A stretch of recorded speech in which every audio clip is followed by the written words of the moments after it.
Death Mage 280. The Empire of Law is burned by the storm. Vandelyu planned to directly reach Botan's seal and remove it before defeating Gorn and his allies. The objective of this plan was to remove the seal on Botan while preventing Gorn and his allies from realizing that Vandelyu and his companions were cornered, keeping them under the impression that Alda's protection of Botan remained intact. Vandelyu and his companions were capable of defeating Gorn and his allies in a head-on battle. It would be a fierce battle, and much would have to be expended for it, though the enemies who were not so individually powerful might scatter during the battle. It was also possible that they could defeat Gorn and his allies through the alternative method of laying a trap for them. But there was a chance that they or Alda would try something reckless if they were driven into a corner. After all, Gorn and his allies did not believe that Vandelyu was here to remove the seal on Botan. They were under the impression that he was here to devour Botan's soul. The loss of the subordinate gods whose souls Vandelyu had devoured so far was a great one, but such gods were not irreplaceable. It would take thousands or perhaps tens of thousands of years, but the gods' ranks could be replenished through the selection of believers who were worthy of ascending to godhood. However, it was nearly impossible to replace a great god such as Botan. The process of replacing such a god was the same as the one for replacing a subordinate god, but there were no mortals who were capable of ascending to becoming a great god. It was possible that one could ascend to become a subordinate god, then undergo further growth from that point to become a great god, but that would be impossible even on a timescale of even 100,000 years. This much was clear if one looked at the example of Farman Gold. He was one of the champions and the founder of the Adventurers Guild, but he had not matched Xantark, the war god of fire and destruction, in any aspect other than strength in combat. That was precisely why Alda and his subordinates, who were under the impression that Botan would support them once she woke from her slumber, had to avoid losing her at all costs. There was no telling what lengths they would go to in order to defeat Vandelyu if they were cornered in that situation. There were demigods who weren't a part of the force guarding the Demon King's continent because they were culling monsters to prevent the spread of devil's nests in uninhabited lands, or because they were guarding seals on evil gods and fragments of the Demon King. These demigods would surely come in a time of desperation, and it was even possible that Alda would use one of the pseudo-divine realms to descend himself. Vandelyu wanted to avoid a situation where he would have to fight such enemies, while simultaneously removing the Demon King's seal on Botan. In addition, it was unclear as to whether Botan really would become an ally of Vita once she was freed. Pyria, the goddess of water and knowledge, had granted Juliana her divine protection and sent her a divine message to remove the seal on Botan, so Pyria was certain to cooperate with Vita's faction. However, there was almost no information to base decisions on when it came to Botan. After all, she had been sealed for the entirety of the 100,000 years that had passed since the battle against the Demon King. The only piece of information available was the fact that 100,000 years ago, she had chosen Hillwillow as her champion, a creation-oriented champion like Zakhart. However, Borgadin, the god of mountains who was one of her subordinate gods, had assured Vandelyu and his companions that Botan would not see them as enemies attack them without asking any questions, despite the fact that Vandelyu was host to a countless number of Demon King fragments and many of his companions were undead. Botan was the mother goddess of the earth, so she had a rough side to her, but she was also the patron deity of craftsmen. Though she did get angry, she was not a goddess with a short temper. The surface area of Gartland is a third of the surface area of the Demon King's continent, though it was built away from Botan's seal and extends past the continent's edge, said Vandelyu. But if we dig from the wall, we should be able to dig a tunnel that connects to Botan. That is precisely correct, agreed Mayor Urek, who was still wearing the headbands that were given out to fans during the concert. However, the bedrock of the wall is hard, and we must dig for tens of thousands of meters. In addition, there is no doubt that hundreds or thousands of monsters will appear from within the earth. Personally, I cannot approve any operation that jeopardizes Gartland's peace. Though my mood is elevated from the wonderful stage performance I just witnessed, that will never change. Gartland, being a vast subterranean space, had a different environment from that on the surface. It did rain, but there were no typhoons, tornadoes, or lightning strikes to worry about. Parts of the walls and ceiling collapsed every time there was a large earthquake. As Gartland had been created by and was supported by the gods who protected it, no large-scale cave-ins happened. However, that did not mean that cave-ins did not happen at all. On some occasions, several house-sized boulders would come falling down. Up until now, such falling boulders had been dealt with by destroying them with spells or martial skills. However, if Vandalyu were to begin a large-scale tunnel-digging operation, it was possible that the ceiling would have cave-ins on a scale that could not be easily dealt with. I'll be meticulously careful as I dig. I'll consult with Pavas and the other gods at regular intervals and keep an eye on the state of the ceiling and walls as I proceed," said Vandalyu. I see. That is reassuring, said Yurak. As Yurak was being guided by Vandalyu, he believed his words immediately. He was aware that Vandalyu was capable of conversing directly with the gods, and he had learned that a number of Gartland's inhabitants had received the mysterious divine protection of a being whose name had parts like V, A, N, D, L, and even EU. Yurak himself had received such a divine protection as well. And as for the monsters that appear, I have no concerns about your ability to exterminate them, but please do not cause any large explosions. I shall provide you with our current records of what kind of monsters may appear. Yurak said. Also, just in case, please exterminate some of the monsters in our dungeon, where there are the same kinds of monsters that will appear from within the earth, so that everyone can feel at ease. "Very well," said Vandalyu. And so, the operation to dig a tunnel from Gartland to reach Botan Seal began. "But before that, I want to visit the settlements of each race, so could you please write letters of recommendation for me?" Vandalyu asked. Yurak was just the mayor of the town around the underground lake, not the leader of all of Gartland. Since Vandalyu was about to begin an operation that would affect all of Gartland, he thought that it would be best to talk to the other important people here. If you wish to find Zorg Dono, the leader of the Snow Ice Titans, after watching the concert with me, he for some reason declared that he would have a drinking contest with Borkastono at the bar. And I have been told that the Andrascorpion and Glaistig leaders will arrive in this town tomorrow, said Yurak. I believe it likely that they have been sent divine messages from the gods. We had noticed that something was taking place on the surface, after all. It seemed that the leaders would be coming here instead, and there was no need for Vandalyu and his companions to walk around and visit the other settlements. Around the time that the excavation project in Gartland began, the capital of Duke Marm's realm, one of the cities of the Amid Empire, was on fire, and its air was filled with its people's screams. The screams were screams of joy, however. "Gold coins, it's raining gold coins." "Pick them up, hurry and pick them up."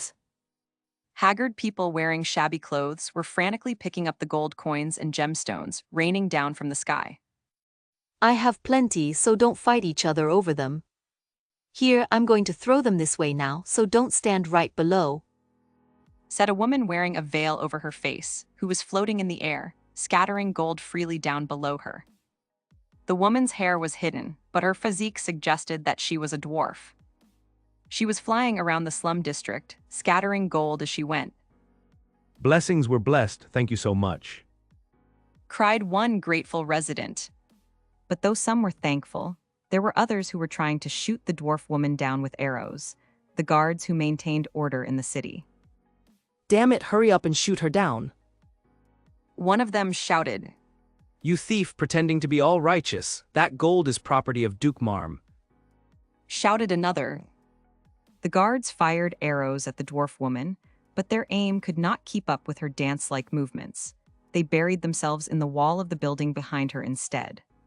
I told you, the fact that it belongs to the Duke is precisely why I'm scattering it around. The woman said. Hey, watch out, whirlwind kicks.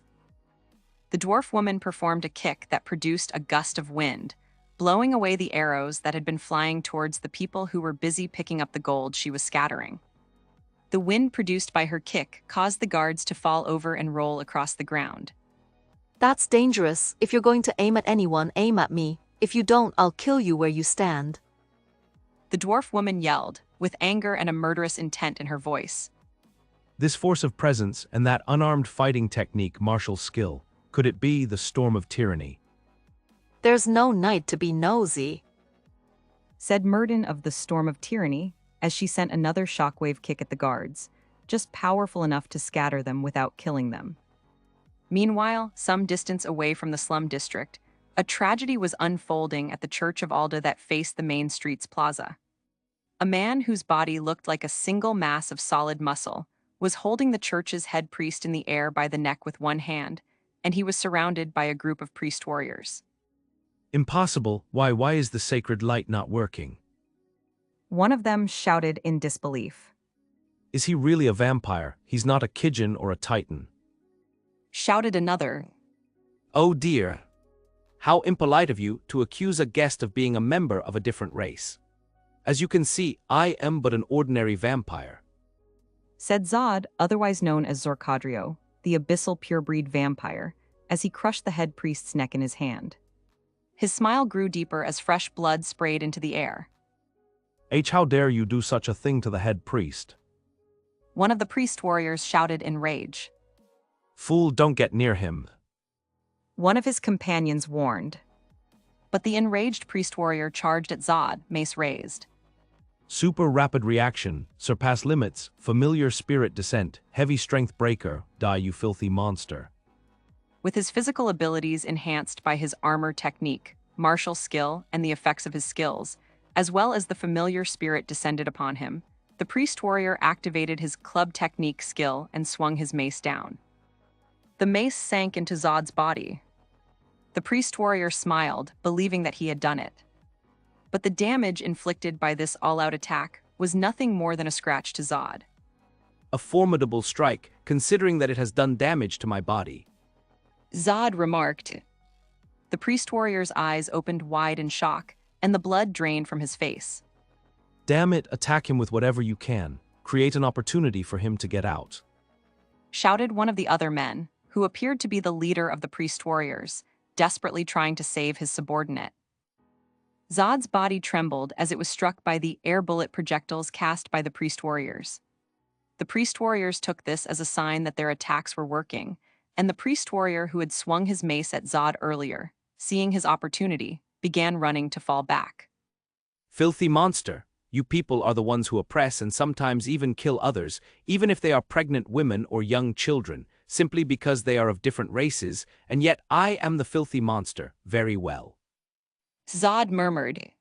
The trembling movements of his body grew faster and larger. When pale blue sparks began to appear, the priest warriors realized that his trembling had been a preparation for an attack. Then I shall show you what a monster can do, God's roar. Zod shouted in rage, using his muscle technique and unleashing powerful lightning from his muscles. The lightning contained enough power to pierce the defensive spells and armor of the priest warriors, turning their bodies into ash. Zorkadrio was a pure-breed vampire, and a demigod who had lived for 100,000 years. He possessed power equivalent to that of colossi, elder dragons, and beast kings. On top of that, he had mutated into an abyssal pure-breed vampire by consuming Vandalu's blood. No ordinary mortals, no matter how elite they were, stood a chance against him. In the treasure house of the church, which had been set ablaze by Zod's lightning, there was a masked man and woman, Dalton, a dark elf, and Lasana, an elf who was the reincarnated form of Jurazanapipe, the evil god of degeneration and intoxication. Zod is going pretty wild, Dalton said as the pair searched for the thing that they had come here for. You'd think he'd calm down a little after getting a wife and child, but don't you think his boiling point has actually gotten lower? I'm sure he's thinking, what if those who were killed were his own wife and children? Said Lysana. It's nice and human-like, isn't it? It's not good that he seems to be forgetting why we're here, though. Human-like? Huh, there were so many humans here, and I don't think any of them thought like that when they killed members of other races, did they? Dalton said in disgust. That's human-like too. In a bad way, though. Well, they are humans after all, said Lisanna as she continued searching for the object they sought. She threw chests filled with gems and gold coins into her magic bag and examined paintings and sculptures a little before throwing them in as well. Aren't you forgetting our objective as well? Said Dalton, giving her an accusatory look. No, I'm not. It's just, don't you think that it would be a waste for these to be buried here with the rubble? Said Lisanna, avoiding making eye contact with Dalton. I found it, she said, finally discovering the mechanism that opened an entrance to a secret chamber.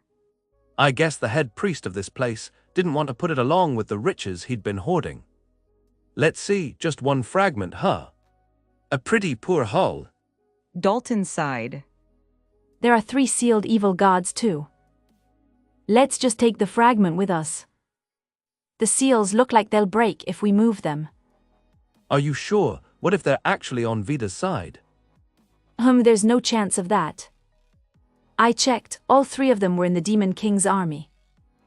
I mean, it's possible that we could convince them to join us, but it would take a lot of effort to seal them up again if we tried and failed, and Vandalyu isn't here. And so, with just the sealed Demon King fragment in hand, the 2 of them left the crumbling church of Alda. But the house of Duke Marm, who ruled this land in the name of the Emperor, did not stay silent over such great crimes.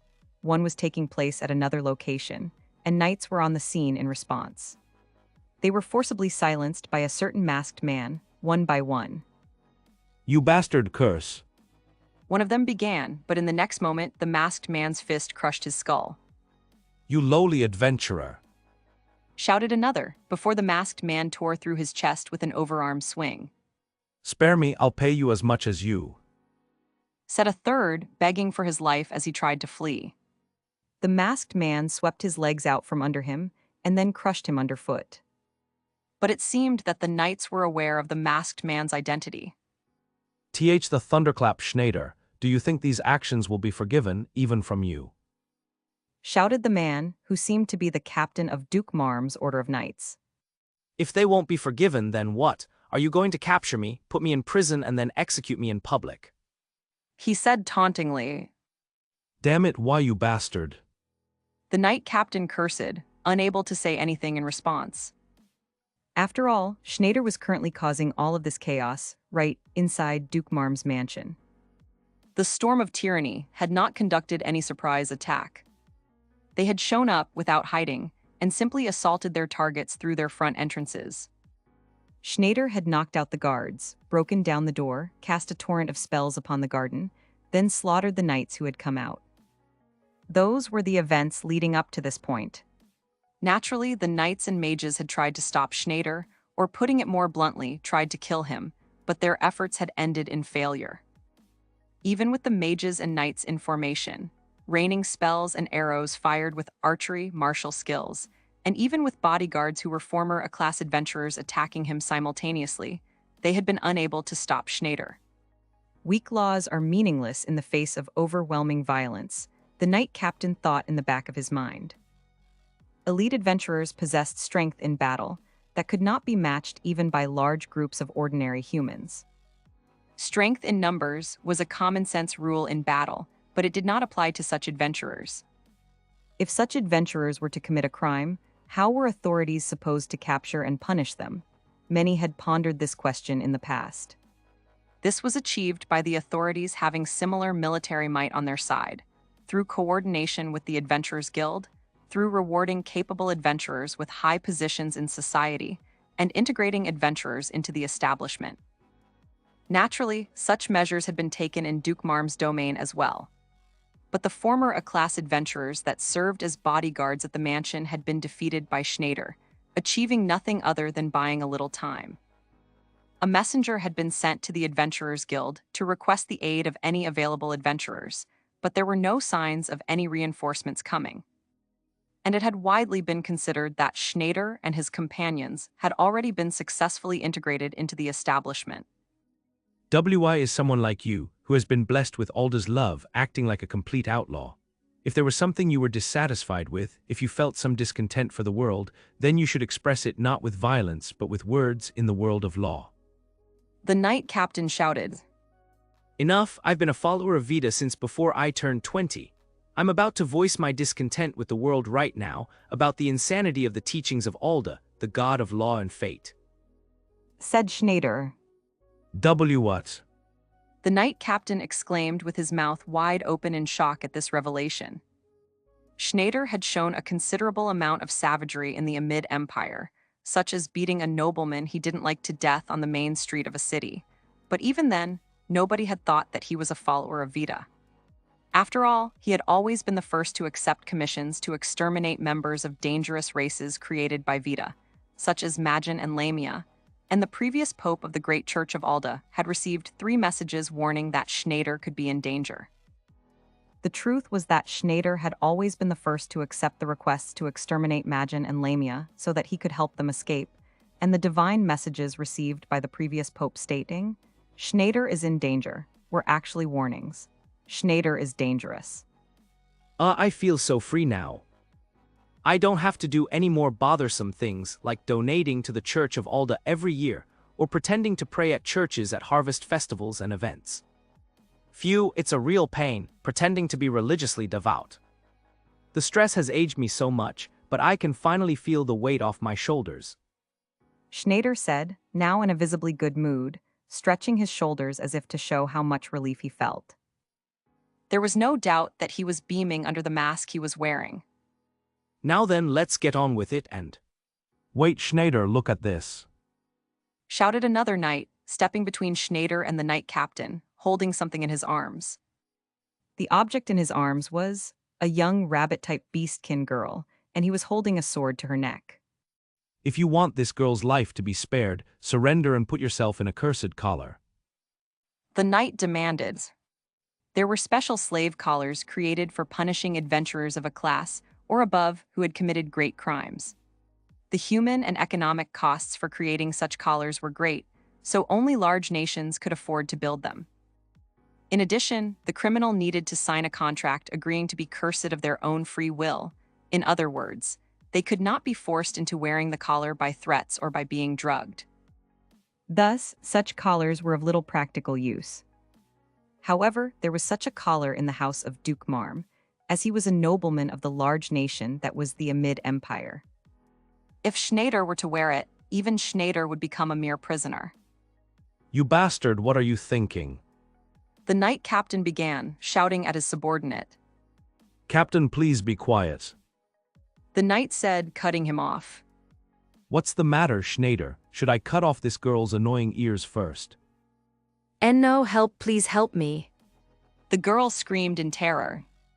Why don't you give it a try? While you're at it, you might as well just cut them both off at once. Said Schneider, making a gesture, one hand in a fist, as if holding the ears together, and the other making a slicing motion underneath. What? The knight exclaimed, his eyes wide open in shock at Schneider's response. You can't do it, then I suppose I'll do it for you. Said Schneider. In a single instant, Schneider closed the gap between himself and the knight who was holding the girl, and swung his arm. The single flash. Using a swordsmanship martial skill, Schneider performed a hand chop that tore through the knight and the girl.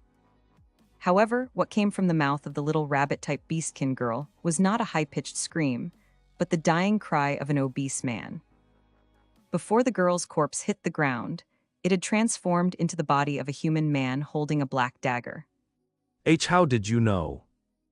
Whispered the knight, whose now open chest was leaking a tremendous amount of blood. It looks like you tried your best with the illusionary spell, but I couldn't smell the body scent of a rabbit-type beastkin. Schneider said nonchalantly. And when you came running over, her breasts weren't bouncing at all, despite being so big. Foolish youngster, just how many years do you think I've been a woman lover? It had been a do-or-die plan, using an illusion to disguise the appearance and even the voice of his companion. Even if the knight had been killed, the disguised companion would kill Schneider with a cursed dagger. And yet, for the outrageous reason that Schneider had described, he had seen through this plan. Pointless. The knight whispered as he collapsed onto the ground. You fool, this man is not someone you can fool with such a plan. But you did well. You bought more than 10 seconds against the thunderclap Schneider. The knight captain said, drawing his sword. Now it is my turn, face me Schneider. No, I don't really care about you. I've already killed the guy I was planning to kill, said Schneider. What? The knight captain was standing there, ready to stop Schneider at the cost of his own life, but Schneider raised a hand in farewell. I mean, we've already achieved our goal. The brat of that big baby, the new duke, escaped ages ago, so there's no need for you to put your life on the line to buy time. Schneider said. Pick up those unconscious youngsters over there and get yourself somewhere safe. Wait, no, I suppose I just need to leave. With that, Schneider turned his back on the knight captain and began to walk away. What is the meaning of this? They're alive. The knight captain said, realizing that his knights were bleeding heavily with their chests torn open, but still alive and merely unconscious. You're letting us go, are you taking pity on us? He shouted at Schneider, while hurriedly applying potions to the wounded knights. Don't misunderstand, said Schneider. Our current sponsor is strict about who we kill. He wants us to make all efforts to avoid collateral damage, and to not kill people unless there is a reason that makes it necessary to kill them. And those instructions apply even though we were attacking the residence of a duke of the Amid Empire and the Church of Alda. But the decision of what a reason that makes it necessary to kill and what isn't is entirely at our discretion, so we accepted those instructions. Your role was just to remonstrate the foolish actions of your predecessor, and these youngsters look like they're newbies and they probably haven't done anything too terrible yet, so there's no need to kill you. The head priest and priest warriors at the Church of Alda had been filling their own coffers while persecuting vulnerable members of Vita's races, so Zod had killed them. The guards were likely just following the orders given by their superiors, so they wouldn't be killed for now. The knights Schneider had killed were those belonging to another order of knights who had previously burned down entire settlements of races created by Vita, so that was why he had killed them. He had killed other knights, nobles, and mages for similar reasons, and the ones he had only beaten half to death were those he had spared, because there was no reason to kill them. Schneider walked down a corridor of the mansion that was occupied only by unconscious enemies, and let out a groan as he heard a large, echoing sound from the other side of the hole in the mansion's outer wall that he had created. That's Zod, he's gone and brought down the thunder. I don't care about the church being destroyed, but I hope there aren't any fires. He murmured to himself. God iron form, flame iron arms. He said a second later, suddenly activating an armor technique, martial skill, and casting a spell to strengthen his arms. In the next moment, a blast of wind tore through the air and ripped a straight, line-shaped wound into his arms. A middle-aged man holding a longsword in one hand suddenly appeared before Schneider. You're just as absurd as usual, to have received only a scratch from a blow from my sword on your bare skin. He said, To be able to put a scratch on me without even using a martial skill. Who's the absurd one here? If I recall, you're the fourth sword now. Said Schneider. The absurd one is clearly you. Your appearance hasn't changed a bit since I was the 10th sword. I was sure that you're not a human, but it turns out that you're the only ordinary person in your party. What's the meaning of that? The middle-aged man was one of the 15 evil-breaking swords, the secret force that served the Amid Empire. The beheading shadow Leonardo. He was the man who had served as one of the 15 blades, the longest among the current members, with the exception of the Zero Sword, their commander. The only ordinary person. Schneider repeated. Murden is a dwarf and Lysana is an elf. And you should count dark elves among people too, you damn Alda worshipper. Well, I do understand why you wouldn't want to count Zod as an ordinary person, though. Nonsense. I know that girl is not an elf. We have simply been letting you swim. Said Leonardo. Ha, you had no pole to catch us with, and you say that you were letting us swim. How about you be honest and just admit that you just sucked on your thumbs and watched us because you couldn't deal with us, you narrow-minded old man. HMPH, don't raise your voice with me. It seems that you've become less patient and more aggressive with age despite trying to look younger than you are, you geezer. Perhaps you could have gotten away with attacking a baron or a viscount, but you have attacked the house of a duke, someone who is in line to the imperial throne. There will be consequences. You understand that, don't you? What Leonardo referred to was Schneider, and his party would not only be expelled from the Adventurers Guild with bounties placed on their heads, but the lives of those with deep ties to them would be endangered as well. The 15 evil-breaking swords possessed information on Schneider's women, children, friends, and acquaintances that even the Adventurers Guild didn't know of. However, Schneider and his companions were aware of that. Yeah, go ahead and try. I don't know if you'd be able to cross that mountain range, though. Schneider said. Those with deep ties to Schneider and his companions had already moved to the Demon Empire of Vittel, in the region inside the Boundary Mountain Range, out of the Amid Empire's reach. I suppose the subordinates that were making regular reports to us on your movements joined your side. I suppose so, said Schneider.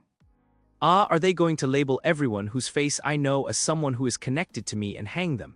If so, there's an old acquaintance of mine right in front of me now, so I could give them a hand. No, things will not come to that.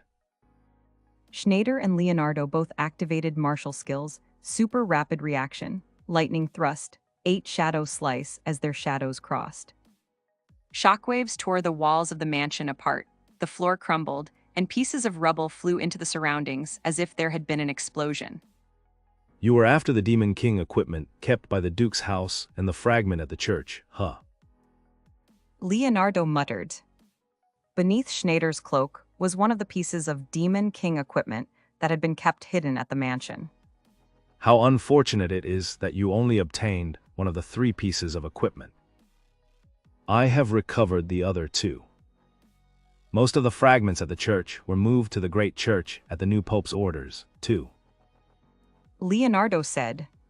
I suppose all that's left for you to do is release the members of Vita's races that were enslaved by the Duke and his men on false charges and accusations. You're wrong, said Schneider. Our objective is to free the members of Vita's races that the Duke and his ilk enslaved by abusing his power. Then comes the killing. Gathering Demon King fragments and equipment is just something we are doing while we're at it. Leonardo's eyes opened a little wider in surprise. He had been convinced that the new Demon King Vandalu had ordered Schneider to gather Demon King fragments. Well then, see you later. I'm going to quit while I'm ahead, said Schneider. With that, he began running away at full speed.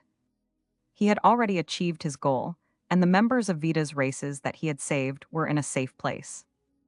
Thus, there was no point in fighting in a one-on-one battle against a powerful enemy. As Schneider dashed away from the scene, truly as fast as his thunderclap, title suggested, Leonardo began giving chase, but he decided that chasing too far was unwise and stopped. Even I wouldn't be able to fight 5 enemies at once. His Majesty the Emperor, the new Emperor, warned me not to chase too far, too. He murmured to himself. The current emperor was still Marshixarl. However, the power he wielded as emperor was already leaving his hands. The 15 evil-breaking swords already served a new emperor. That new emperor was a puppet of Eilik, the new pope of the Great Church of Alda, and Eilik himself was a puppet of the gods. That much was clear to Leonardo, but... Those like Irvin would have likely sided with Marshixarl, but that doesn't matter to me. And my current position gives me more worthy foes to cut down. He told himself as he ran his tongue along his longsword, licking Schneider's blood from the blade.